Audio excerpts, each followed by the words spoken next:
Seorang pengendara motor yang tidak mengenakan helm terpergok masuk jalan tol Trans Sumatera ruas Bakauheni Terbanggi Besar atau ruas Bakter Senin pagi.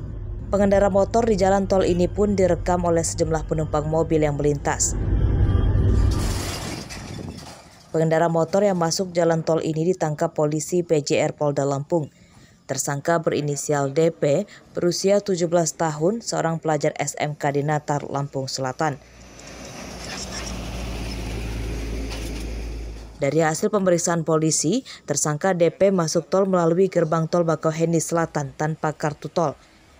Ia lolos dari gerbang tol dengan cara menempel di belakang truk yang masuk tol. DP rencananya akan pulang ke Natar, Lampung Selatan. Selain tidak mengenakan helm, tersangka dikategorikan melakukan pelanggaran berat karena tidak membawa STNK, SIM, dan motornya tidak dilengkapi plat nomor polisi. Kendaraan sepeda motor yang memasuki tol gerbang tol Bakauheni Selatan, sehingga kami melakukan penjaringan bekerjasama dengan patroli HK Tol Bakter.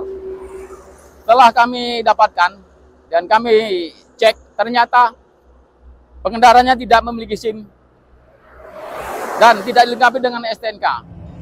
Motor yang dikendarai tersangka kini ditahan di Satuan Lalu Lintas Polda Lampung.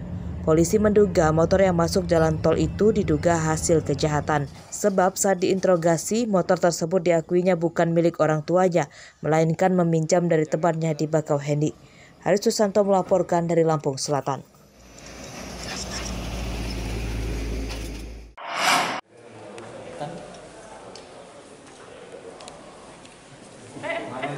Seorang pemilik sanggar tari kuda lumping di Bandar Lampung ditangkap polisi karena diduga melecehkan anak laki-laki di bawah umur.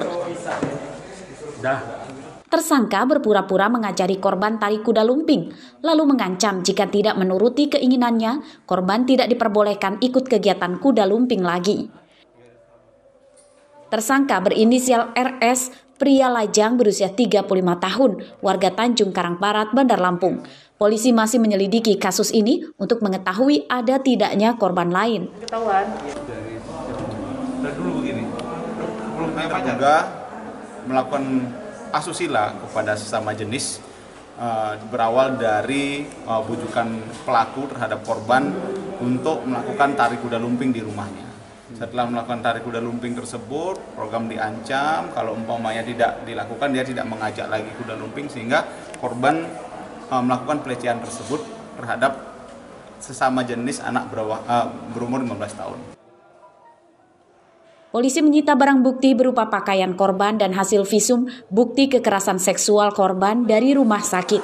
Atas perbuatannya, RS terancam lama tidak pentas kuda lumping karena harus mendekam di penjara dalam waktu yang lama.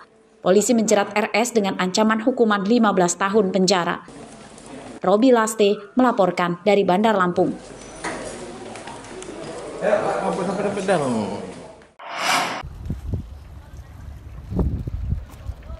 Ratusan bagan apung di perairan Teluk Lampung rusak akibat diterjang ombak tinggi.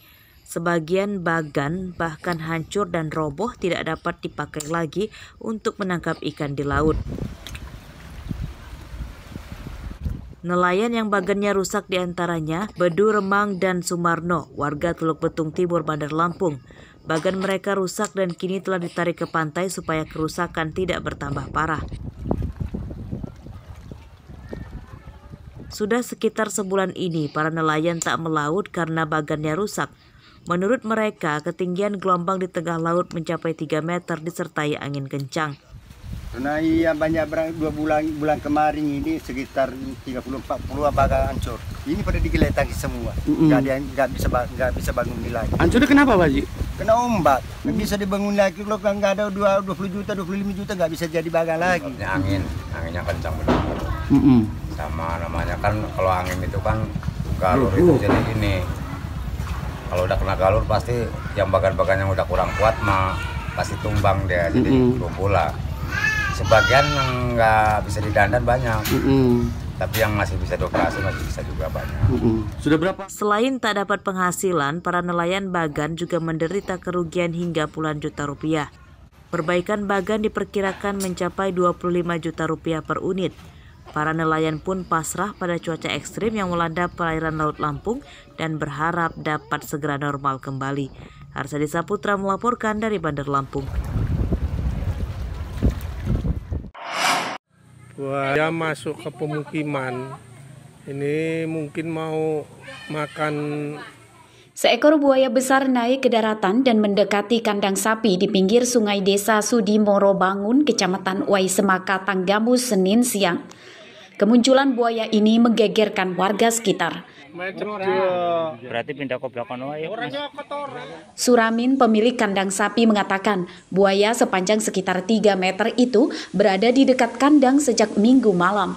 Buaya tak pergi, sementara pemilik kandang sapi tak berani mengusirnya dari jarak dekat. Buaya ini diduga akan memangsa sapi milik Suramin. Sekitar kurang lebih ya lebih dari 3 meter lah. Kali ini? Ya sekitar ya mulai dari tadi malam. Aku pastikan tadi pagi itu emang benar-benar buaya. Kalau mindahin mungkin mengukur dari lahan ya kemungkinan sih enggak. Cuma jaga-jaga ya Mas ya? Jaga-jaga ya. Kalau malam juga kan aku kasih lampu. Warga Desa Sudimoro Tanggamus tidak ketakutan karena buaya dari Sungai Waisemaka sering muncul. Buaya berukuran besar sering menampakkan diri di Sungai Waisemaka. Setelah rame-rame dia menghilang, mungkin ke arah sini lagi karena sini kan di pinggir Sungai Semaka kan ada sungai kecil. Mungkin tadi warga tahu ada dua ekor tadi ada di sana itu. Terus rame lagi, kita datengin, udah nggak ada lagi. Buaya muara di Sungai Waisemaka jumlahnya masih banyak. Pada tahun 2021 lalu, 4 warga yang sedang mandi dan mencuci pakaian di Sungai Waisemaka diserang buaya. Tarung. Pada September 2021 lalu, warga juga dihebohkan pertarungan buaya di Sungai Waisemaka. Bukannya ketakutan, warga justru menyorakinya dan merekamnya menggunakan kamera ponsel. Andri Kurniawan melaporkan dari Tanggamus. Gila, buaya guys.